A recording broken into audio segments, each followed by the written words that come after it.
안녕하세요. 저는 초등아이 한 명 애지중지 키우고 있는 신도시 사는 맘입니다. 다들 신우랑 사이 좋으신가요? 저는 머리채 잡고 쌍욕하며 싸운 적이 있네요. 참 또라이 같은 시자들 많지만 저희 신우는 정말이지 대박이거든요. 남편과는 회사에서 만난 사이고 1년 정도 연애하다 속도 위반으로 결혼한 케이스예요. 부끄럽지만 그래도 생명을 책임지고 싶었고 남편이 워낙 성실하고 저희 그룹 내에서도 평판이 좋은 데다 저한테도 참 잘하는 사람이라 믿고 결혼을 진행했어요. 다만 시댁에 대해 100% 다 알진 못하고 결혼한 게 천주의 한입니다. 일단 시부모님은 괜찮으신 편입니다. 그렇게 다정다감하진 않으시지만 이렇다 할 실언 한번 하신 적 없고 결혼 진행에 있어서 기분 거슬릴 법한 일도 전혀 없었어요. 스드메, 예물 예단, 신혼여행까지 전부 매끄럽게 진행된 편이고 저희나 시댁이나 어느 정도 금전적으로 여유가 있는 편이라 양가에서 신혼집 구하는데 각각 2억 정도 보태주셨습니다. 남편은 개혼이고 저는 막내딸입니다. 위로 오빠가 둘이나 있고 둘 다 결혼을 했는데 돈을 더 많이 해주셨어요. 첫째 오빠한테 4억, 둘째 오빠는 미국 가서 산다고 조금 더 보태서 5억을 해주셨어요. 현금을 보유하고 있던 건 아니고 가지고 계신 땅을 쪼개 팔아 마련해 주신 거고 어느 정도 노후 자금에서 각출도 하셨어요. 그래서 저는 집에서 돈을 받는 게 딱히 편치가 않더라고요. 어쨌든 부모님 돈이니까요. 엄마 아빠는 오빠들만큼 해주시겠다고는 했지만 무리라는 걸 알기에 저는 안 받겠다고 했어요. 그런데 친정엄마가 오빠들 다 해줬는데 저는 안 해주면 관 들어가서까지 마음에 걸릴 것 같다고까지 표현하시며 꼭 받으라고 하셔서 시댁이랑 맞춘다고 2억 받았네요. 시댁은 약간 빠듯하게 내주신 거고요. 솔직히 남편이나 저나 그냥 갖고 있는 돈에서 대출 조금 더 받아 분수에 많은 아파트 갖춰 살아도 나쁘지 않았는데 시댁에서 장남 결혼한다고 돈을 긁어 모아 해주신 겁니다. 너무 감사했어요. 당연하게 받지는 않았습니다. 어머님이 말씀하시길 제 남편은 참 돈 안 들어가는 아들이었다고 하더군요. 신우는 예체능 하느라 학창 시절에만 1억 5천 정도 들어갔었는데 무슨 바람이 불었는지 대입 직전 갑자기 관두겠다 선언한 바람에 이도저도 못하고 망한 케이스입니다. 공부를 딱히 잘하지도 않았기 때문에 수능으로는 인서울 근처도 못 갔고 딱히 하고 싶은 것도 없다고 해서 전문대도 안 들어갔어요. 그래놓고는 매달 용돈으로 거의 100만 원을 요구하는 바람에 시댁에서 골치였다고 하더군요. 신우는 그렇게 대학 안 가고 맨날 나이트나 클럽 전전하면서 20대 초반을 놀았다고 하더라고요. 신우가 얼굴이랑 몸매는 정말 완벽합니다. 그러니까 남자들한테 인기도 많고 20대 중반까지는 정말 각종 명품백 받아가며 호화스럽게 대우받으며 살았대요. 그래서 알바하거나 취업할 필요도 없었죠. 어떤 남자는 외제차도 선물해주기도 했었다던데 헤어지면서 문제가 생겨서 법원도 왔다 갔다 하고 그랬나 보더라고요. 아무튼 그렇게 화려한 20대를 보냈기에 솔직히 앞가림은 몰라도 남자 하나만큼은 잘 골라서 갈 줄 알았다고 시어머니가 말씀하시더군요. 신우가 워낙 부자들하고만 연애를 했거든요. 물론 결혼하겠다고 데려온 남자도 부자였죠. 아버지가 무슨 벤처기업 대표인 사람이었어요. 신우가 갑자기 결혼하겠다고 그래서 신우 예비신랑을 집으로 데려왔고 저희 부부도 인사를 해야 한다길래 급하게 시댁으로 갔는데 신우가 얼마나 자기 예비신랑 자랑을 하던지 우리 오빠 엄청 부자예요. 그래서 결혼하면 시댁에서 펜트하우스도 해준다고 했어요. 그치 오빠? 하며 의기양양해하던 모습이 생각납니다. 그런데 막상 결혼하고 나서 보니 그 집안 순전히 사기꾼들이더라고요. 펜트하우스는 무슨 32평짜리 아파트 하나 해줬다더니 보증금 5천에 월세 150만 원짜리 아파트였고요. 그마저도 대출 낸 거였어요. 오히려 저희 신우한테 자기 아들 데려갔으니 매달 돈 달라는 사람들이더군요.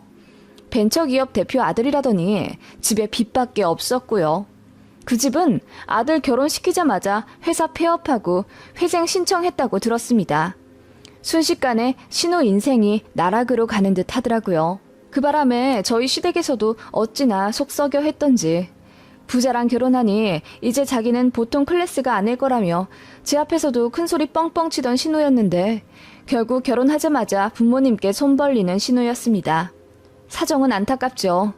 그래서 제가 모든 거 알았으면 이제라도 발 빼고 이혼하라고 그렇게 설득했는데도 자기가 사람 보는 눈이 있다며 남편을 더 믿어보겠다고 하더군요. 남편도 난리였습니다. 매제가 알고 보니 빈털터리인데다 집안까지 작정하고 속였으니 얼마나 화가 났겠어요. 그래서 신우한테도 엄청 퍼부었죠. 정신 똑바로 차리고 현명하게 판단하라고요. 그 바람에 둘이 쌍욕까지 하면서 싸움도 했는데 보란듯이 저희 말 다 무시하고 결국 신우는 아기까지 가졌고 울며 겨자 먹기로 살더라고요. 집은 결국 남자 쪽에서 도움 하나도 못 받고 저희 시댁에서 해주는 24평짜리 전세 빌라로 들어갔습니다. 있는 돈 없는 돈 다 끌어모아서 시댁에서 1억 5천 해주고 저희 부부가 5천 해줬어요. 모자라는 몇 천은 신우 남편이 겨우 대출받았고요. 저희 남편이 신우랑 사이가 안 좋아지긴 했어도 여동생이니 마냥 외면할 수도 없었어요. 속이 터지지만 저도 해줄 수 있는 건 해줘야 마음이 편하다고 생각했습니다. 눈 낮춰서 평수 잡고 조금 허름해도 그냥 그 가격으로 아파트 매매해서 들어가라고 해도 자기는 곧 죽어도 번화가 신축에서 살고 싶다며 결국 빌라 전세로 들어가더군요. 저희 부부랑 시부모님은 신우한테 이왕 도와주는 금액으로 그냥 매매하라고 계속 권유했지만요. 아무튼 그때까지만 해도 신우가 철이 없어서 인생이 잘 안 풀린다고 생각했습니다. 그래서 어느 정도는 도와주고 싶었어요. 그런데 사람이 돈이 없어지니 결국 여유도 없어지나 보더라고요. 툭하면 저한테 용돈 안 주냐, 선물 안 주냐, 맡겨놓은 것처럼 뻔뻔하게 굴더군요. 참고로 저희 아이랑 신혼의 아이랑은 3살 차이가 납니다. 저는 둘째 생각이 없기 때문에 아이 크면서 필요 없어진 물건은 전부 중고로 팔아버렸어요. 그런데 생각지도 못하게 신우가 일찍 결혼을 하고 아이를 가진 거죠. 신우가 애 낳자마자 저한테 언니, 유모차 좀 물려주세요. 그러더군요. 그때 저희 아이는 3살쯤이었죠. 그래서 아가씨, 우리 신우 아직 유모차 타요. 그래서 지금은 물려줄 수 없어요. 저번에 저희가 100만 원 드린 돈으로 유모차 사시는 건 어때요? 라고 말했죠. 안 그래도 신우 아기 낳으면서 저희 부부가 100만 원 송금해 줬거든요. 그랬더니 신우가 언니, 돈은 돈이고 물건은 물건이죠. 저한테 물려줄 거 있으면 다 물려줘야죠. 당연한 거 아니에요? 신우 다 컸는데 무슨 유모차를 타요. 그냥 동생한테 양보하라고 해요. 그런 건 지금부터 교육시켜야 하는 거예요. 라고 퉁명스럽게 말하더라고요. 좋게 말해도 고민할까 말까 하는데 정말 맡겨둔 보따리 찾아오듯이 그러니 저도 기분이 팍 상하더라고요. 그래서 그냥 안 된다고 했습니다. 그랬더니 신우가 노발대발 하면서 올케가 돼가지고 신우한테 양보도 안 한다고 난리더군요. 시어머니한테 일러 바쳐서는 애가 유모차도 못할 정도로 다 컸으면서 안 물려준다고 저에 대해 험담했더라고요. 시어머니는 중간에서 이러지도 저러지도 못하시다가 결국 신우 유모차 사라고 돈을 또 주셨고요. 어머님도 신우 출산하면서 돈을 안 주셨겠어요? 산후조리 비용으로 500만 원 내주셨어요. 그런데 집안 싸움 날까봐 결국 비상금 탈탈 털어 유모차 사주셨나 보더라고요. 그런 사정 알면 싼 거라도 고르지. SNS에 올려야 한다면서 200만 원짜리 비싼 거 사서 시조카를 태우더라고요. 어이가 없었습니다. 유모차 사건으로 대박 언짢아졌고 신우랑도 사이가 더 안 좋아졌어요. 그래서 시댁에서 마주쳐도 그냥 대면대면하게 지냈고 신우도 저를 대놓고 투명인간 취급하더군요. 저희 아이가 인사하는 것도 쉽고요. 어떻게 고모가 그래요? 지금 생각해도 열받습니다. 저는 신우가 그렇게 나오길래 저희랑 그냥 그렇게 담 쌓고 지내는 줄 알았는데 또 자기 필요한 거 생길 때마다 뻔뻔하게 연락하더군요. 시조카 돌되니 돌 반지 말고 팔찌로 해달라며 거의 150만 원 정도 금 견적서를 저한테 보내왔어요. 오빠니까 당연히 이 정도는 해달라고요. 저희 남편도 신우한테 질리던 차라 그거 보고 콧방귀 끼더군요. 말도 안 되는 소리 하고 앉아있다면서요. 남편이 씹으라고 하길래 저도 그냥 무시했죠. 그랬더니 자기 말에 대답 안 한다면서 전화로 고래고래 소리를 지르더라고요. 아니, 해준다 만다 말을 해줘야 할 것 아니에요. 유일하게 하나 있는 시조카한테 이렇게 해도 되는 거예요, 언니? 오빠가 저더러 답장하지 말라던데요. 그래서 알아서 연락하려나 보다 했죠. 채, 오빠는 안 해줄 거 뻔한데 언니라도 내 편 들어줘야 할 거 아니에요. 아가씨 편이요? 그걸 아는 사람이 그렇게 어머님한테 제욕하고 저한테 말 함부로 하고 그래요? 제가 대놓고 신우한테 뭐라고 하자 신우가 화가 머리 끝까지 났나 보더라고요. 저더러 인생 그렇게 살지 말라 어쩌고 저쩌고 퍼붓더니 다시는 연락 안 한다고 하길래 그러라고 하고 끊었습니다. 그러더니 시조카 돌잔치 날짜 다 되자 돈줄이 아쉬웠는지 저한테 사과하면서 꼭 좀 와달라 하더군요. 어쨌든 사과는 받기 받았지만 돌잔치는 가지 않았어요. 돌반지만 하나 휙으로 보내고 말았죠. 그랬더니 저더러 돈 좀 쓰지 그랬냐고 비꼬더군요. 그러는 신우는 저희 아이 태어났을 때 내복 하나 사준 게 다입니다. 그것도 생색 오지게 내면서 비싼 브랜드니 입히고 꼭 사진 찍어서 자기한테 보내라고 하더군요. 자기가 조카한테 이렇게 돈 많이 쓴다, SNS 자랑하고 싶다면서요. 그런 신우 신경도 쓰고 싶지 않아서 그냥 남남처럼 살았습니다. 애 유모차를 시작으로 전집 필요하니 물려달라. 아이 비싼 패딩 있으면 버리지 말고 다 나 줘라. 아기 식탁 의자 있으면 줘라 등등. 한 달에 한두 번은 연락와서 육아용품 물려달라고 난리였습니다. 3년이면 솔직히 많이 차이나요. 그래서 시기 지나면 다 버리거나 팔거나 했죠. 그래서 없다고 하면 거짓말 하지 말라면서 저희 집까지 찾아와 다 뒤질 기세더군요. 정말 진절머리 나는 신우였습니다.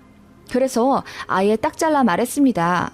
줄 것도 없을 뿐더러 신우네 집 전세 구하는데 저희 부부가 5천만 원도 해줬고 그 외 해줄 만큼 다 해준 것 같으니까 그만 물어보라고요.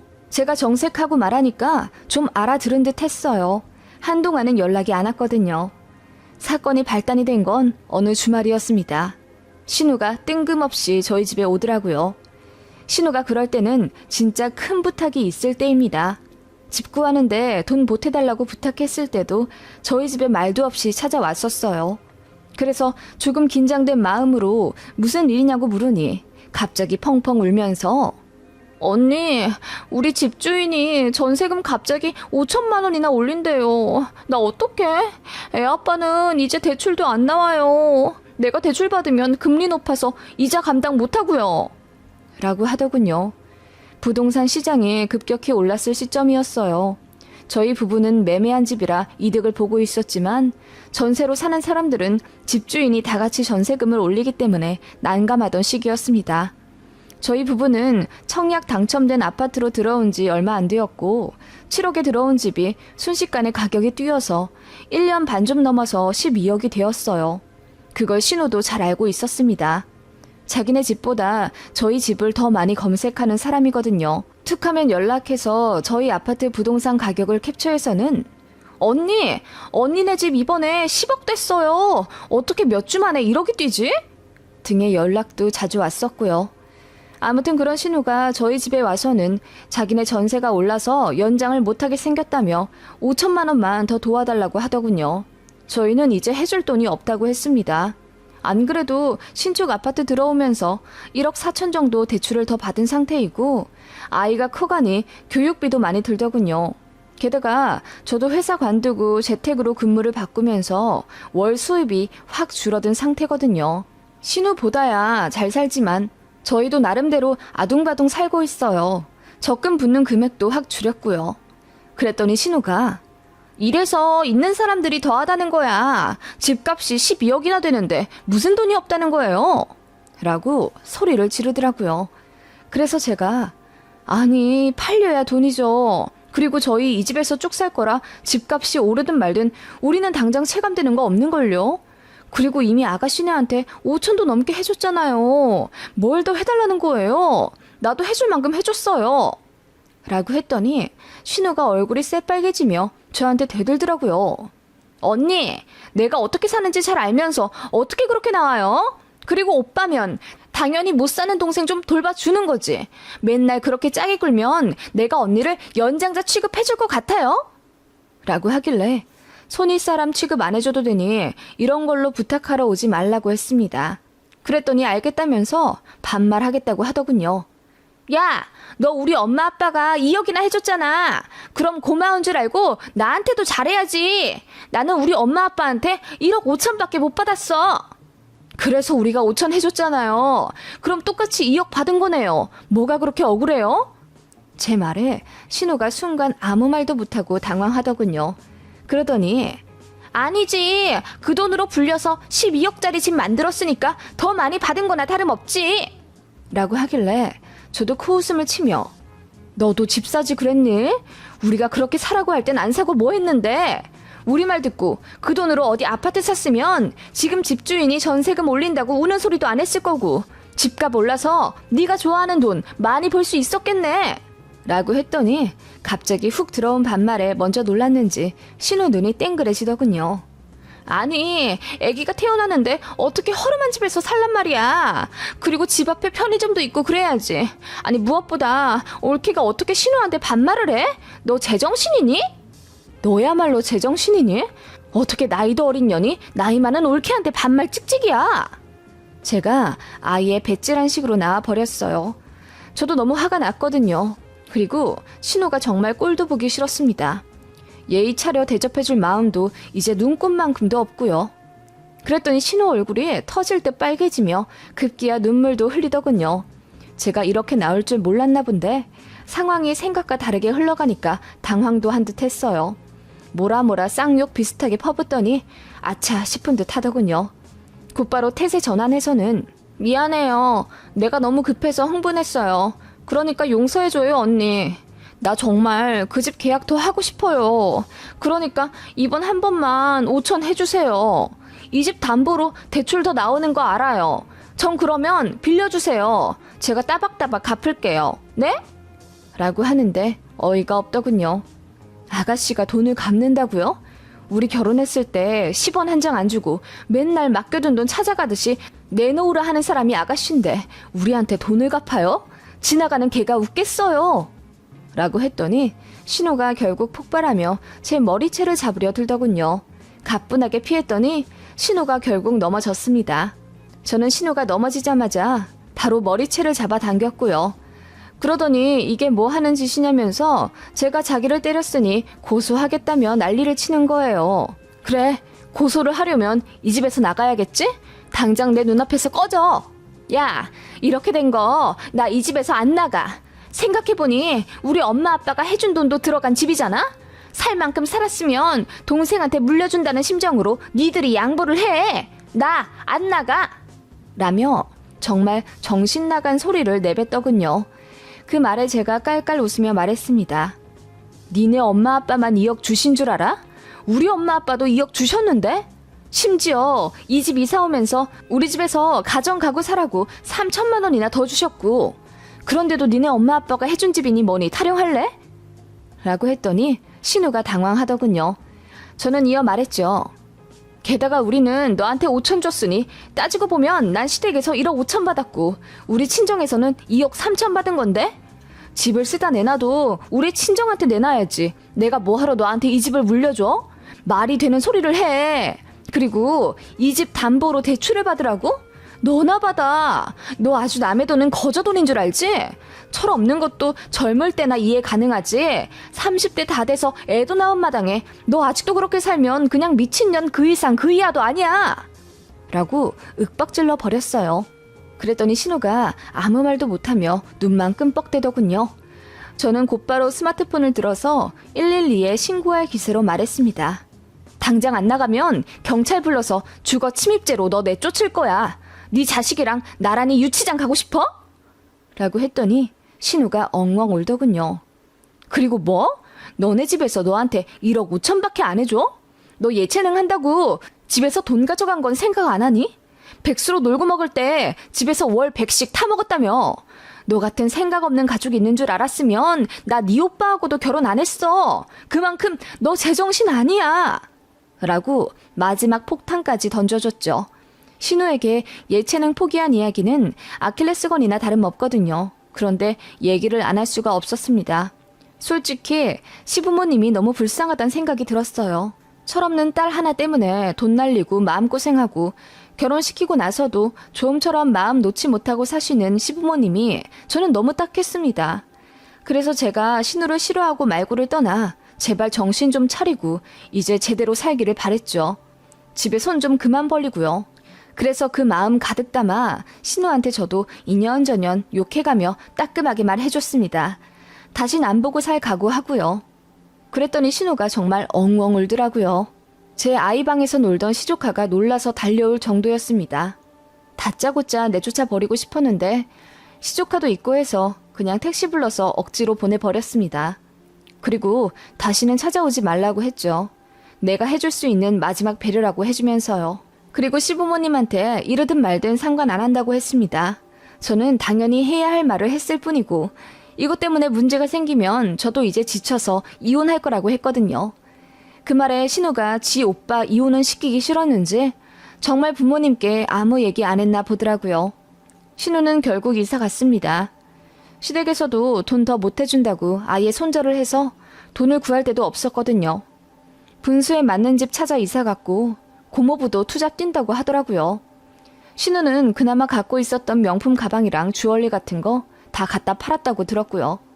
잘나면 얼마나 잘났고 못나면 얼마나 못났겠어요. 사람 사는 거 다 거기서 거기고 열심히 살면 언젠가는 빚 보겠죠.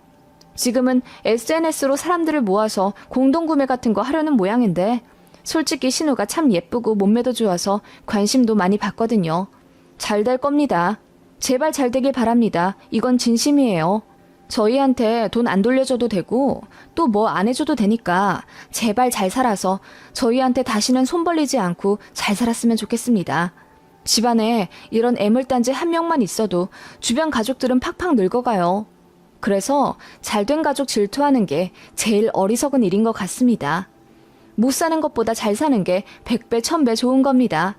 이거 공감하실 분들 많으시겠죠? 아무튼 그날 이후로 신우는 두어 번 본 게 다고요. 웬일로 제 눈을 피하더군요. 그전엔 고고하게 고개 들고 저를 내리깔아보듯이 했었거든요. 만만하게 봤던 올케한테 욕 좀 먹으니 정신 좀 차린 모양이네요. 시청해주셔서 감사합니다.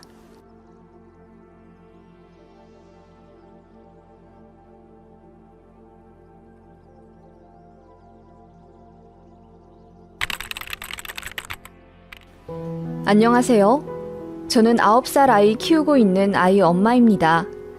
남편은 연애할 때부터 성격이 워낙 좋고 성실한 편이라 제가 많이 결혼하고 싶어 했어요. 참 남편만 보면 1등 신랑감인데 시댁 때문에 별일 다 겪고 스트레스 받았네요. 혹시 이 글 보시는 분들 중에 미혼이 계시다면 반드시 예비시댁 잘 알아보고 결혼을 결정하시길 바랍니다. 남편 하나만 보고 결혼을 추진하기엔 너무 무모할 수 있답니다. 저희 시부모님은 별거 중이십니다. 아예 재산 분할도 끝내셨고 서류상 이혼만 아닐 뿐이지 거의 갈라서셨어요. 남편 결혼하면서부터 따로 사세요. 제 남편이 장남인데 정말 기다렸다는 듯이 저희 결혼 한 달 만에 아버님이 집을 따로 구해 다른 지역으로 가서 사십니다. 여자가 있으신 건 아닌 것 같고 아버님 어렸을 적 사시던 동네로 가신 거예요. 그곳에 아버님 친구분들이 많으시거든요. 아버님은 어머님한테 많이 질리셨다고 들었어요. 어머님이 잔소리도 워낙 많고 사사건건 간섭도 정말 많이 하시는 편입니다. 게다가 어머님이 돈 사고도 많이 치셔서 실제로 경제적인 면에서 손해를 많이 보셨다고 해요. 사실 힌트가 한두 가지가 아니었는데 무시하고 무작정 결혼을 질러버린 제가 한심하기도 합니다. 어머님은 제가 남편과 연애할 때도 장남 여자친구 어떻게 생겼는지 보고 싶다고 무턱대고 저 일하는 회사 로비까지 찾아오셨던 적이 있어서 남편이 기겁하고 중재해서 그 다음부터는 그런 일이 없었는데요. 결혼 준비하면서 어머님이 본인은 몸매 드러나는 머메이드 드레스 입어보는 게 꿈이었다면서 혼주 한복을 안 하고 저처럼 드레스로 입고 싶다 하시더군요. 너무 당황스러웠죠. 그렇게 되면 촛불 점화할 때도 사람들 수근수근 거릴 게 뻔하기도 하고 솔직히 아들네 결혼시키는 자리에서 좀 주책이지 않나 싶었습니다. 저희 친정엄마도 난색을 표하셨고요. 그래서 남편한테 돌려 잘 얘기해서 그냥 혼주 한복 입게 하시라고 설득했던 기억이 납니다. 어머님은 그게 너무 서운했다면서 결혼하고 나서 저희 첫 식사 자리에서 술 한잔 하시고 펑펑 우셨고요. 아무튼간 좀 특이하셨던 분이고 저한테 잘해주려고는 하셨지만 제 입장을 고려하지 않은 채 어머님 고집대로 하려 하시는 분이기 때문에 트러블도 좀 있었습니다. 예를 들면 저도 남편도 평일에 회사 일로 너무 바쁘기 때문에 쉴 수 있는 시간이라고는 주말뿐이었습니다. 저 같은 경우는 회사가 거리가 멀고 또 화장하는데 시간이 걸려서 새벽 5시에는 일어나야 했고요.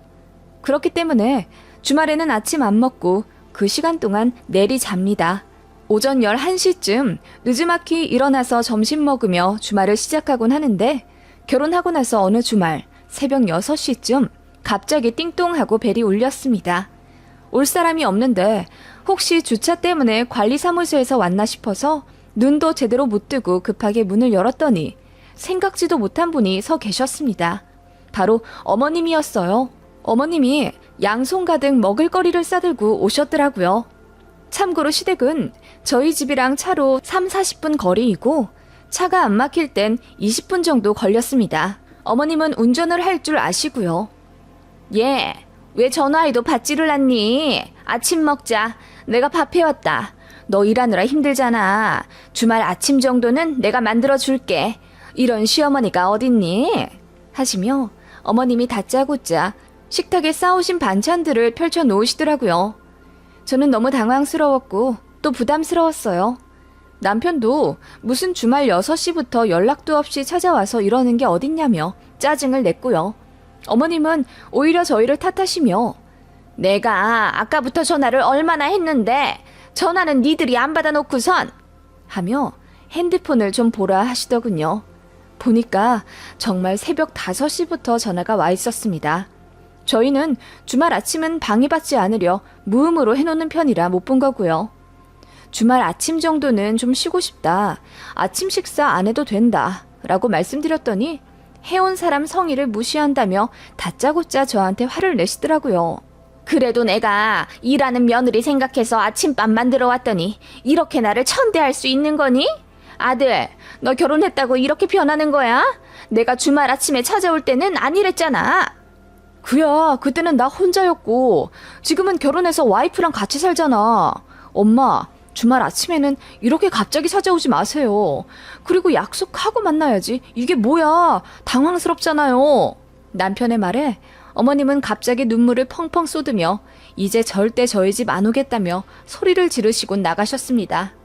저도 너무 놀라고 또 어머님의 일방적인 모습에 뒤늦게 화가 나서 그만 울어버렸고요.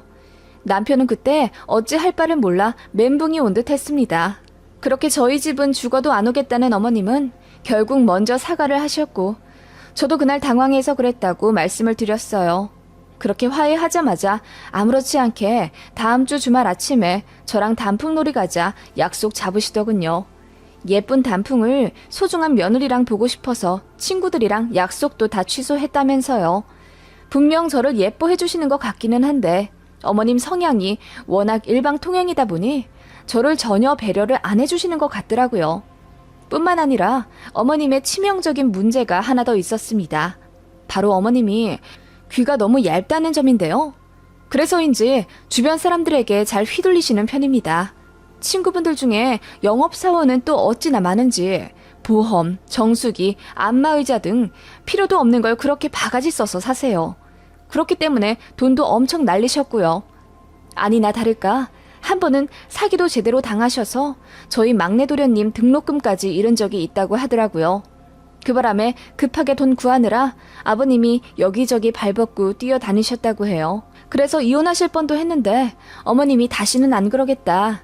이제 모든 금전적인 권한을 남편에게 넘기겠다라는 조건으로 간신히 이혼만은 면하셨다고 하네요. 아버님은 정말 어머님께 딱 생활비만 드리고 다른 돈은 일체 안 내주셨다고 하네요. 그런데 설상가상으로 어머님이 돈이 궁해지니 스스로 벌어보겠다고 이일저일 건드신 모양입니다. 그러다가 빠진 게 다단계였고 사채로 2천만 원까지 끌어쓴 걸 알게 됐어요. 그게 결혼하고 2년 정도 후에 일어난 일이었고 남편이 거의 울고불고 난리였었죠. 왜 아직도 정신 못 차리고 이러고 사시냐고요. 아버님은 절대로 어머님의 빚을 갚아주지 않겠다고 선언하셨고 도련님은 사회초년생이라 모아둔 돈이 없었어요. 그래서 해결할 수 있는 건 저희 부부뿐이라 아이 태어나면 쓰려고 모아둔 돈을 어머님 빚 갚는 데 썼습니다. 남편도 어머님께 정이 다 떨어진 듯 했어요. 이 일로 아버님도 어머님이랑 이혼하겠다고 하셨고요. 그래서 서류만 아직 정리가 안 되었을 뿐이지 아버님은 이혼 의지가 확고하십니다. 어쩌면 이런 일들을 예상하고 미리 별거도 하신 게 아닐까 싶고요. 그런 일들이 한두 개가 아니기 때문에 어머님이랑 트러블이 없을 수가 없었고 남편이 중간에서 고생 참 많이 했습니다. 제가 어머님한테 스트레스를 많이 받는 걸 알고 있기 때문에 남편은 제가 하는 말에 꼼짝도 못했고요. 저희가 그렇게까지 해드려도 어머님은 저희한테 서운하다며 십수번도 더 오신 듯 합니다. 어머님이 아버님이랑 별거하고 외로우실 거 압니다.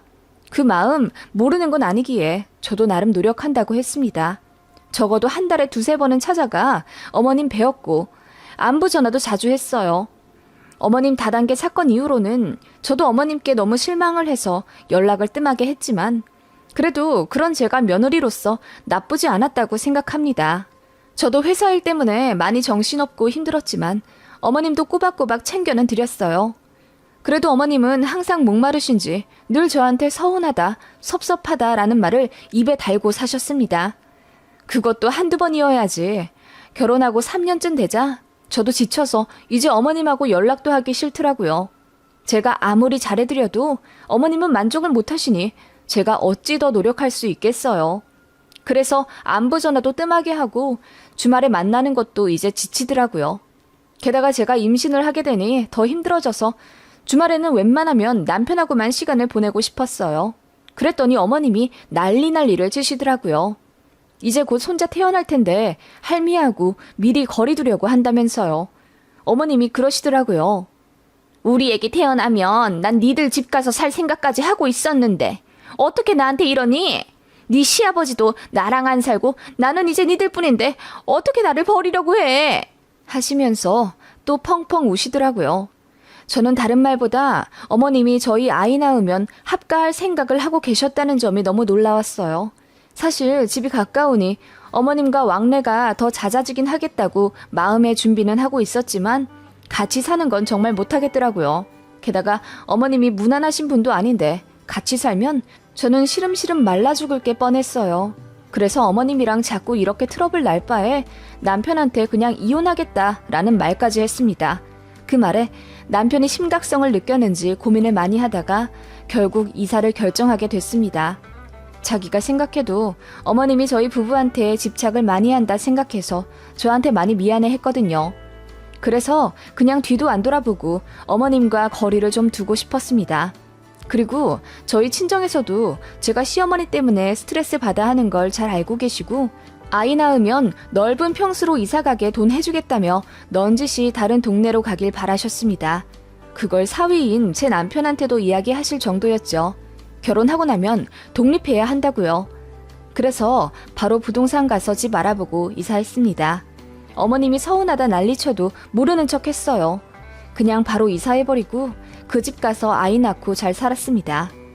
어머님이랑 물리적으로 떨어지게 되니 해방감도 들더군요.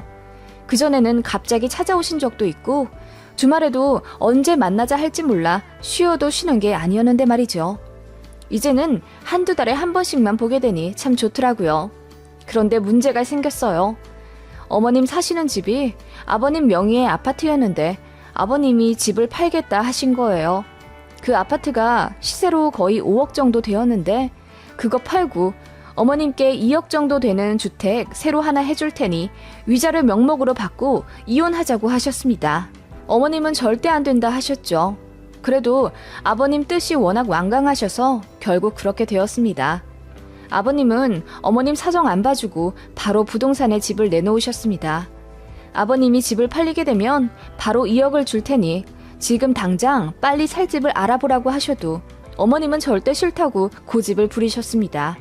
그 과정에서 두 분이 또 심하게 싸우셨고 어머님은 이혼할 바에 고시원 들어가서 살겠다고 난리셨어요. 결국 아버님이 마음대로 하라며 2억도 안 주고 생활비도 안 줄 거라고 소리를 지르셨고 결국 어머님은 한순간에 거리로 나앉게 생기셨죠. 물론 아버님이 홧김에 하신 말씀인 건 알겠는데 어머님이 그리 고집을 부리시니 아버님도 어쩔 수가 없었던 거죠. 제가 어머님을 설득해서 그냥 지금이라도 재산 분할 받고 이혼하셔라. 어머님한테 이혼 사유가 없지도 않다. 만약 아버님이 이혼 소송이라도 걸면 이것도 못 받고 이혼하실 수 있다라고 수도 없이 말씀을 드렸지만 어머님은 그냥 이혼 자체가 싫으신 거래요. 아예 소통이 안 되더군요. 어머님 살던 집이 팔리게 되면 어머님은 짐을 싸들고 저희 집에 오신다 하셨습니다. 너무 외롭다고 하시면서요. 진짜 환장하겠더라고요. 그래서 냉정하지만 저는 말씀드렸습니다. 어머님이랑은 절대 합가 못하겠다고요. 어머님 성격 때문에 제가 스트레스 많이 받아왔었고 같이 살면 싸울 일이 한두 가지가 아닐 것 같은데 아이 앞에서 그런 모습 보이고 싶지가 않다. 그리고 무엇보다 제가 많이 힘들 것 같다고 단도직입적으로 말씀을 드렸습니다. 그랬더니 어머님이 충격받으신 모양이더라고요.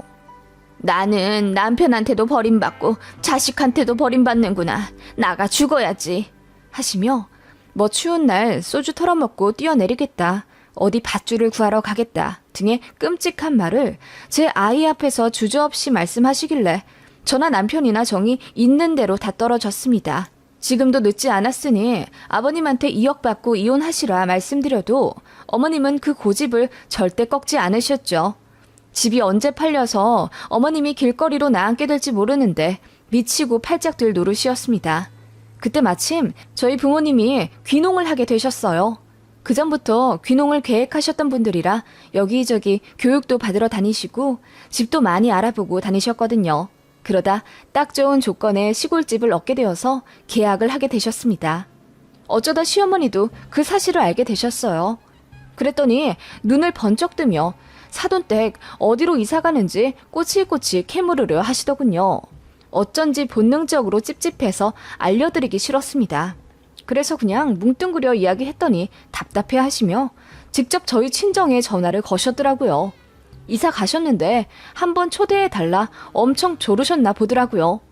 저희 친정에서는 솔직히 제 시어머니 안 좋아하십니다. 워낙 안 좋은 이야기도 많이 들었고 당신 딸을 힘들게 하는 분인데 좋아하실 리가 있겠습니까?